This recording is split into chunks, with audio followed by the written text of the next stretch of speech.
জিম্মি হওয়ার ৬৪ দিন পর স্বজনদের কাছে ফিরছেন এমভি আবদুল্লাহর ২৩ নাবিক। চট্টগ্রাম বন্দরে তাদের বরণে নেওয়া হয়েছে প্রস্তুতি। সোমালিয়া জলদস্যুর হাত থেকে মুক্ত জাহাজ এমভি আবদুল্লাহ প্রায় ১ মাস পর সোমবার দুপুরে বাংলাদেশের জলসীমায় পৌঁছে।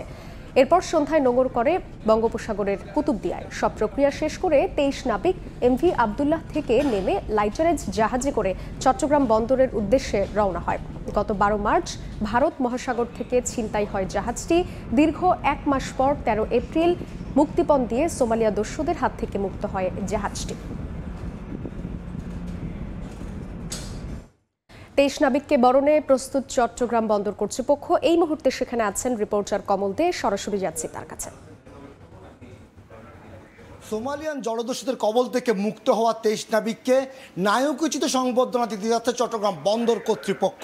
চট্টগ্রাম বন্দরে তাদেরকে এনসিটিতে নিয়ে আসা হবে এবং সেই এনসিটিতে আনার আগে এ ধরনের ৩টি টাগবোট দিয়ে সংবর্ধনা দেওয়া হবে এই ২৩ নাবিককে। আমরা সেরকম একটি টাগবোটে রয়েছে, আমাদের অবস্থান এখন চট্টগ্রাম বন্দরে বহিনঙ্গরে। সেই টাগবোট অর্থাৎ আমরা যে কান্ডারি ফোন নিয়ে চলে যাচ্ছি এখন, সেই ২৩ নাবিককে যে গ্রহণ করা হবে। আপনারা জানেন চট্টগ্রাম বন্দরের ৩টি টাগবোট এবং একটি পাইলট বোট ইতিমধ্যে বহিনঙ্গরের দিকে রওনা করেছে এই ২৩ নাবিককে বরণ করে নেওয়ার জন্য। আর চট্টগ্রাম সেই আবদুল্লাহ জাহাজের নাবিকরা আমাদেরকে জানিয়েছেন ঠিক সকাল ১১টায় তারা জাহাজ থেকে নেমে গেছেন। তারা একটি লাইটারের জাহাজে করে বহিনঙ্গরে এসে অবস্থান নেবেন।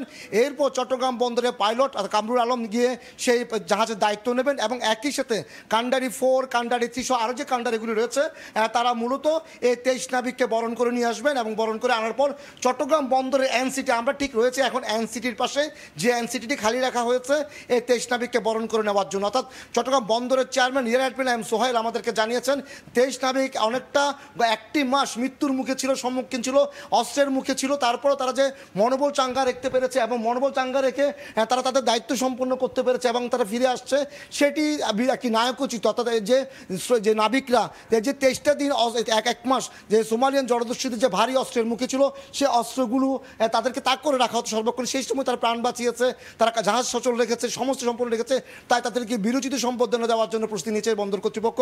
আমরা এখন অতিক্রম করে যাচ্ছি এনসিটি, যে এনসিটিতে এনসিটি 1, সেই এনসিটিতে মূলত এই ২৩ নাবিক কিনে জাহাজটি ভিড়বে এবং সেখানে বন্দরের পক্ষ থেকে তাদেরকে সংবর্ধনা দেওয়ার জন্য যে আয়োজনগুলো সেগুলি কিন্তু প্রস্তুতি আমরা দেখতে পাচ্ছি। এবং একই সাথে 3টি টাগবোট রাখা হয়েছে এবং টাগবোটগুলোকে কিন্তু পতাকা দিয়ে সাজানো হয়েছে।